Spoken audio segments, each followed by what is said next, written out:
माता पिता दोनों की ही एक हादसे से मौत हो गई थी। टुनटुनी चिड़िया के पिता अंडे पराठे का ठेला लगाते थे। माता पिता के गुजर जाने के बाद टुनटुनी चिड़िया ने अंडे पराठे का ठेला लगाना शुरू कर दिया। टुनटुनी चिड़िया का एक छोटा भाई भी था जिसका नाम कालू था। माता पिता की मौत के बाद टुनटुनी चिड़िया ने कालू की पूरी जिम्मेदारी संभाल ली थी। टुनटुनी चिड़िया शाम को अंडे पराठे का ठेला लगाती थी। अरे बहन जी, एक प्लेट अंडा पराठा लगाना। अरे भाई, मेरे भी एक प्लेट अंडा पराठा लगा दो। अभी लगाती हूँ साहब। अरे तुम्हारे अंडा पराठा में बड़ा स्वाद आता है, जी करता है एक और खा लूं। दोस्तों, कल की वीडियो में आपने इतने कम लाइक क्यों किए? मुझे बहुत बुरा लगता है। दोस्तों, जब मैं आपके कहने पर कहानी बनाती हूँ और आप बहुत कम लाइक करते हो, और जब आप कम लाइक करते हो तो मुझे वीडियो बनाने का बिल्कुल भी मन नहीं करता है। तो प्लीज दोस्तों, अभी इस वीडियो पर जाकर लाइक कर दो। तो एक और ले लो साहब।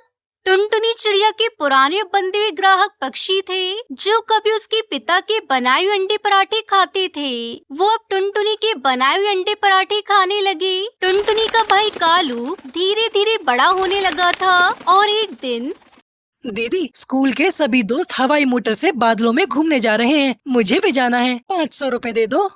मेरी इतनी कमाई नहीं है कि 500 रुपए तुझे घूमने के लिए दे सकूं। तू तो जानता है, जो कमाई होती है उसकी आधी लागत सामान लाने में चली जाती है और बाकी बचे हुए पैसों से घर का खर्च चलता है। दिन रात मेहनत करके मैं तुझे पढ़ा रही हूँ ताकि तुझे बड़ा होकर मेरी तरह अंडा पराठा न बेचना पड़े। तू पढ़ाई में ध्यान लगा और पढ़ लिख कर अमीर पक्षी बन जा। कालू कौवा बुझी मन से जी दीदी कहकर स्कूल चला जाता है। स्कूल में उसका दोस्त बंटी कबूतर कहता है, तू बादलों में घूमने के लिए पैसे लाया है? नहीं, दीदी ने मना कर दिया है। तेरी दीदी नहीं चाहती कि तू कहीं घूमे फिरे। चल चल मारब। कालू कौवे का दोस्त उसे एक शराब की बोतल देता है और दोनों शराब पीने लगते हैं। कालू को अब धीरे धीरे शराब पीने की आदत लग गई थी, जिसके लिए वो अंडे चुराकर बेचने लगा। टुनटुनी चिड़िया जब अंडा पराठा बनाती तब कालू उसकी मदद करने के बहाने वहाँ पर खड़ा हो जाता और रोज 2-4 अंडे बेच देता और उन पैसों से शराब पीता। अरे, मैंने तो 4 कैरेट अंडे लिए थे, लेकिन सभी कैरेट में से एक एक अंडा गायब है। टुनटुनी चिड़िया अंडे वाले की दुकान पर जाती है। अरे हरी काका, तुमने चारों कैरेट में से एक एक अंडा कम करके दिया है। कैसी बात कर रही हो बिटिया जी? इससे पहले तो ऐसा कभी नहीं हुआ। मैंने तो पूरे अंडे दिए हैं। तुम ठीक से चेक करो। फिर एक दिन दीदी का ध्यान तो ग्राहकों के लिए अंडा पराठा बनाने में है। मैं आज ज्यादा अंडे चुरा लेता हूँ। इसे बेचकर मैं ठंडी शराब की बोतल ले लूंगा। बहुत गर्मी है। इस तरह कालू कौवा टुनटुनी चिड़िया की नजरें बचाकर रोज ज्यादा अंडे चुराने लगा। अरे भाई, अंडे रोज चोरी हो रहे हैं। मुझे बहुत घाटा हो रहा है। इस तरह से तो मेरा काम चौपट हो जाएगा। दीदी, वो अंडे वाला तुम्हें कम अंडे देता है। इस बार तुम ध्यान से देखना। नहीं, वो तो पूरे अंडे देता है। चोर कोई और ही है। कालू कौवा रोज शाम को थोड़ी देर के लिए ठेले के पास से गायब हो जाता था। ये बात टुनटुनी चिड़िया काफी दिन से नोटिस कर रही थी और टुनटुनी को कालू पर शक हो गया था। दूसरे दिन शाम को टुनटुनी चिड़िया अपना ठेला लगाती है। उस दिन उसके ठेले पर ज्यादा डिमांड आई थी। अरे बहन जी, एक प्लेट अंडा पराठा लगाना। मेरे लिए डबल एग पराठा बनाना। तो टुनटुनी चिड़िया का अंडा पराठा बनाने का सामान जल्दी ही खत्म हो गया था और कालू भी ठेले पर नहीं था। आपको थोड़ा इंतजार करना पड़ेगा। सामान खत्म हो गया है। मैं बाजार से सामान लेकर बस 5 मिनट में आई। टुनटुनी चिड़िया अपने ठेले को छोड़कर जल्दी से सामान लेने बाजार गई। तभी उसने बाजार से लौटते समय कालू कौवे को उसके दोस्तों के साथ शराब पीते हुए देख लिया। टुनटुनी चिड़िया कालू से बिना कुछ कहे सामान लेकर वापस आ गई। ये लीजिए, आपका डबल एग पराठा तैयार है। उस दिन टुनटुनी चिड़िया को काम खत्म करने में ज्यादा देर हो गई थी। ओहो, आज तो रात ज्यादा हो गई है। घर जाकर खाना भी बनाना है। टुनटुनी चिड़िया अपना सामान समेट ही रही थी कि तभी एक दुष्शील वहाँ आया और टुनटुनी के ठेले पर आकर बोला, ए चिड़िया, इतनी रात को यहाँ क्या कर रही है? मैं घर जा रही हूँ, बस सामान रख रही थी। जनी, पहले मुझे एक प्लेट अंडा पराठा बना कर दो। चील जी, अंडे खत्म हो गए। वो आज ग्राहक ज्यादा आए थे ना, तो सब अंडे खत्म हो गए, इसलिए तो आज घर जाने में देर हो गई साहब। क्या कहा? अंडे खत्म हो गए? इतना कहकर चील ने टुनटुनी चिड़िया का ठेला पलट दिया, जिससे ठेले का सारा सामान जमीन पर बिखर गया। टुनटुनी चिड़िया को बहुत नुकसान हो गया, लेकिन उस चील का इससे भी मन नहीं भरा। उसने टुनटुनी चिड़िया के ठेले पर डंडे बरसाना शुरू कर दिए और टुनटुनी का ठेला तोड़ दिया। टुनटुनी वहाँ पर बैठकर जोर जोर से रोने लगी।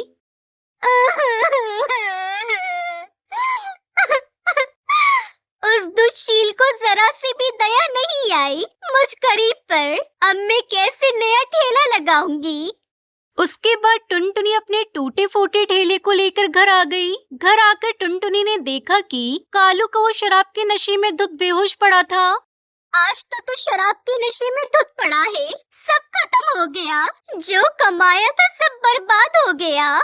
अगले दिन तेरे लिए मैंने सोचा था कि तू पढ़ लिख कर अमीर पक्षी बन जाएगा, तो हमारे बुरे दिन खत्म हो जाएंगे। लेकिन तेरी आंखों में तो शर्म है ही नहीं। चल निकल जा मेरे घोंसले से, दफा हो जा।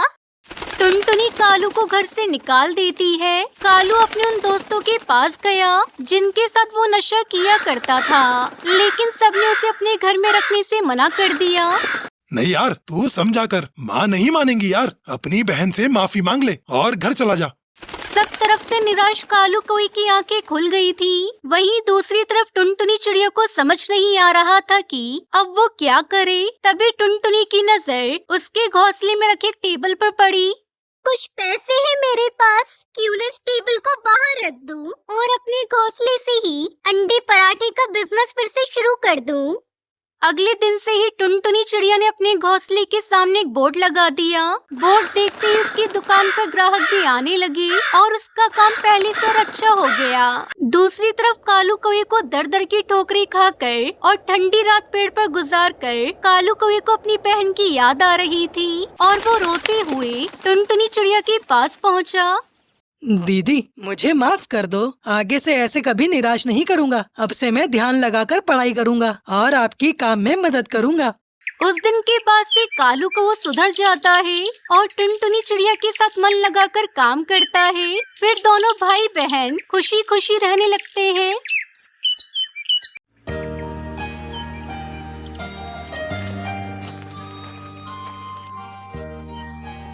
बहुत समय पहले ढोलकपुर के जंगल में कालू कौवा अपनी पत्नी टूनी और बेटी टुनटुनी के साथ रहता था।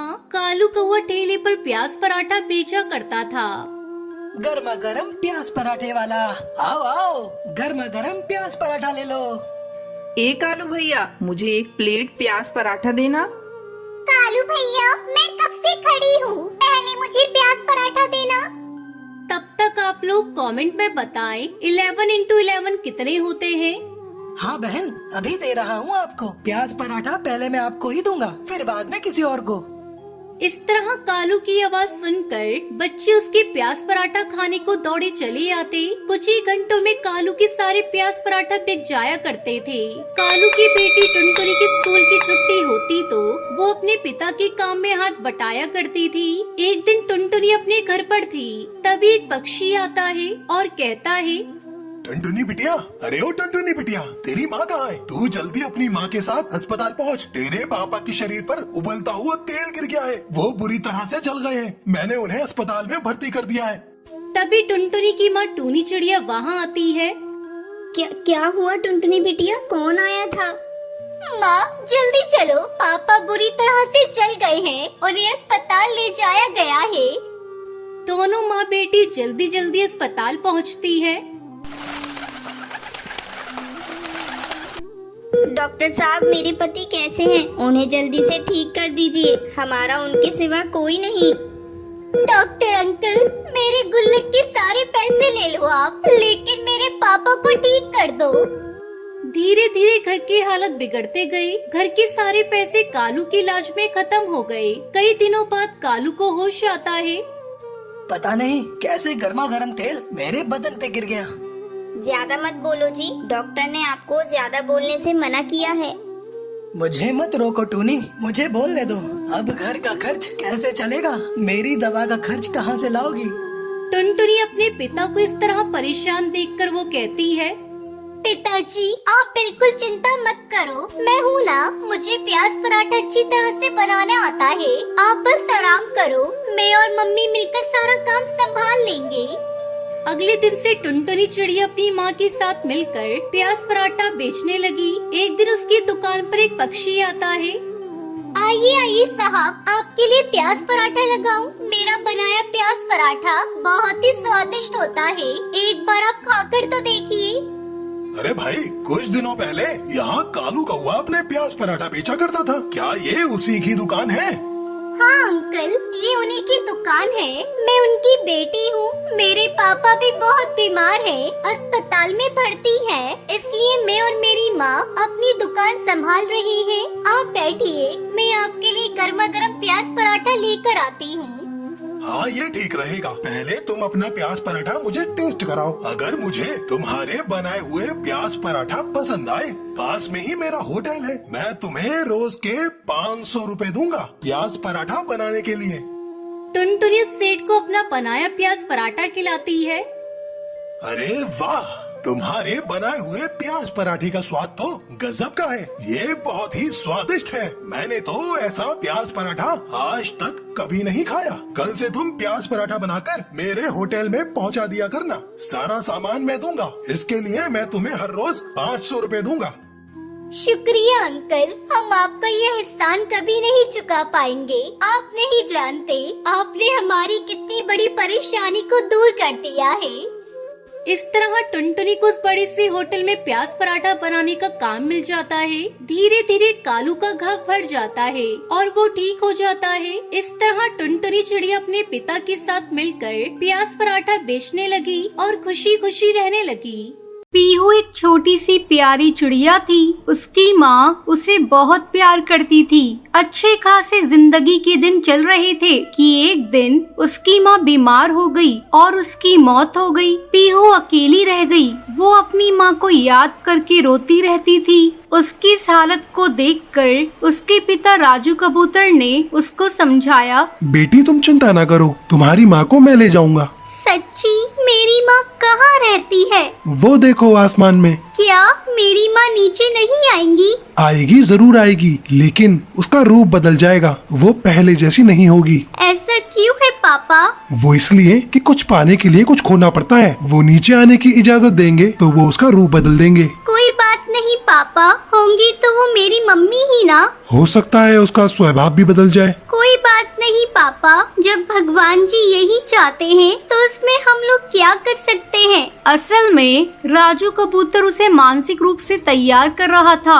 थोड़े ही दिनों में राजू कबूतर रानी नाम की दूसरी चिड़िया से शादी करके उसे घर ले आया और पीहू से बोला, देखो पीहू, तुम्हारी माँ आ गई। पीहू चहक उठी और बोली, मेरी प्यारी मम्मी, अब तुम हमेशा मेरे साथ ही रहना, मुझे छोड़कर कभी मत जाना। रानी ने कहा, नहीं, कभी छोड़कर नहीं जाऊंगी। शुरू में तो रानी ने पीहू को खूब प्यार किया, लेकिन अगले ही साल उसका भी बेटा हो गया तो उसका व्यवहार बदलने लगा। अब वो रानी को बोझ समझने लगी, अपने बेटे का हिस्सेदार समझती थी। उसे वो उसको परेशान करने लगी। रानी सारे घर का काम पीहू से ही करवाती थी और गलती होने पर उसे खूब मारती भी थी। राजू कबूतर तो दिन भर काम करने के लिए चला जाता था और उसे पता ही नहीं होता था रानी पीहू के साथ कैसा बर्ताव कर रही है। एक दिन बहुत गर्मी पड़ रही थी। रानी अपने बेटे को सुला रही थी। उसी समय उसे प्यास लगी और रानी ने पीहू को आवाज देकर कहा, पीहू एक गिलास पानी लाना। पीहू पानी लेकर आई, लेकिन ठंडा पानी नहीं था। रानी ने गुस्से में गिलास पीहू के मुंह पर फेंक दिया और बोली, ये गर्म पानी रह गया था तुझे लाने के लिए, कहीं मर क्यों नहीं जाती, बस खाने के लिए ही है। पीहू के मुंह पर ग्लास लग गया और खून बहने लगा। वो अपनी माँ को याद करके रोने लगी।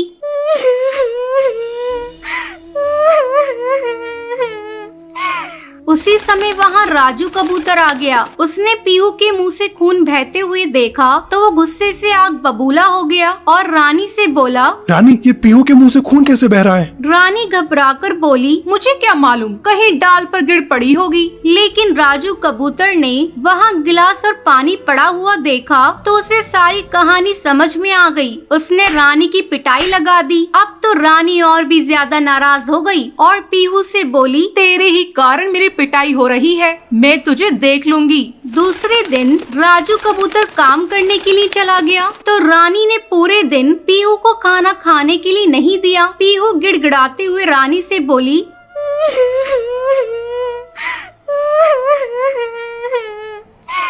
मम्मी, मुझे बहुत जोर की भूख लगी है, मुझे थोड़ा सा खाना दे दो। वो रोती रही लेकिन उसके आंसुओं पर रानी को तरस नहीं आया और वो बोली, तू तो ऐसे ही भूखे रहकर मरेगी, मैं तुझे कुछ नहीं दूंगी। अच्छा तो यही रहेगा, तू कहीं जाकर मर जा, कुछ नहीं तो जो जंगल के बाहर नदी बहती है ना, उसमें डूब कर मर जा। पीहू रोते हुए बोली,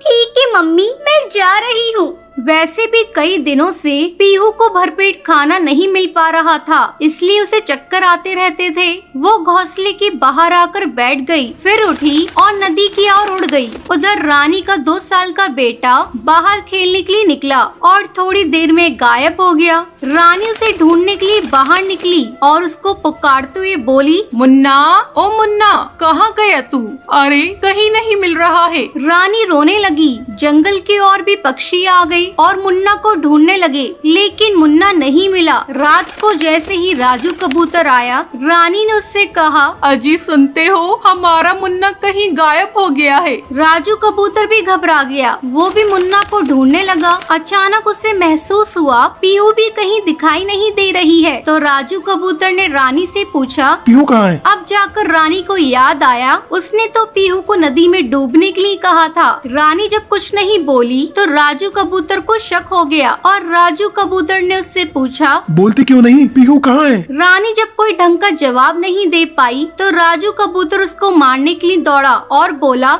जल्दी से बता दो, पीहू को तुमने कहाँ भेज दिया है? रानी ने घबराते हुए कहा, मैंने पीहू को नदी में डूबने के लिए कहा था। अगर पीहू को तुमने डूबने के लिए कहा था तो फिर भगवान ने तुझे सजा दे दी। तूने बिन माँ की बच्ची को मरने के लिए कहा तो तेरा मुन्ना भी किसी संकट में फंस गया होगा। ये तेरी करनी का फल है। अब रानी को पछतावा लगने लगा। अब उसे मालूम हुआ अपनी औलाद का दर्द कैसा होता है। जब अपना बेटा गायब हुआ तो उसे दर्द हो रहा है। रानी रोते हुए बोली,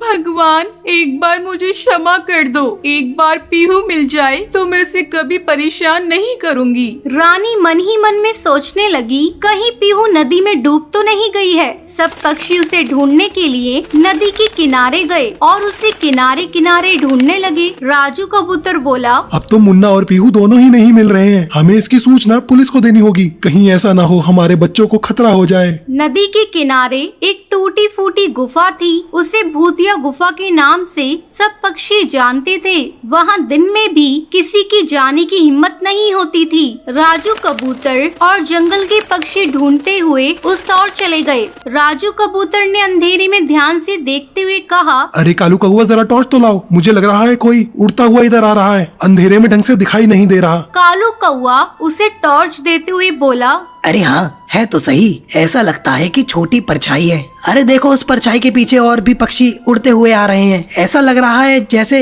वे उसे पकड़ने के लिए उड़ रहे हैं। चलो भाइयों, जल्दी उड़ो, हमें उसकी मदद करनी चाहिए। सभी पक्षी उस तरफ उड़ पड़े। पास आकर उन्होंने देखा वो मुन्ना को गोद में लिए पीहू चिड़िया थी। वो आकर राजू कबूतर के पास गिर पड़ी और बेहोश हो गई। मुन्ना को रानी ने झपट कर गोद में ले लिया। जंगल वालों ने उसके पीछे आने वाले पक्षी को पकड़ लिया। अरे ये तो छटा हुआ गुंडा जग्गाबाज है और ये इसके साथी हैं। राजू कबूतर पुलिस को फोन करता है और पुलिस आकर उन सबको अपने साथ ले जाती है। सब पीहू को होश में लाते हैं। पीहू ने होश में आने पर बताया,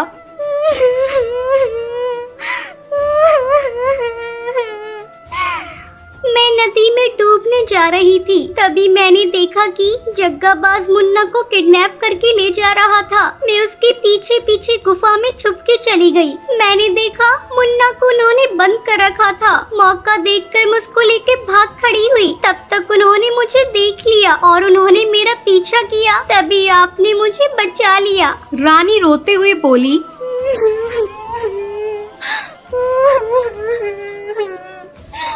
पर बेटी, मैंने तुझको मारा, फिर भी तुमने मेरे बेटे को बचाया। मम्मी, वो मेरा भैया है, उसको बचाने के लिए मैं मर भी जाती ना तो कोई बात नहीं थी। रानी ने उसको गले से लगा लिया। उस दिन से वो पीहू को बहुत प्यार करने लगी।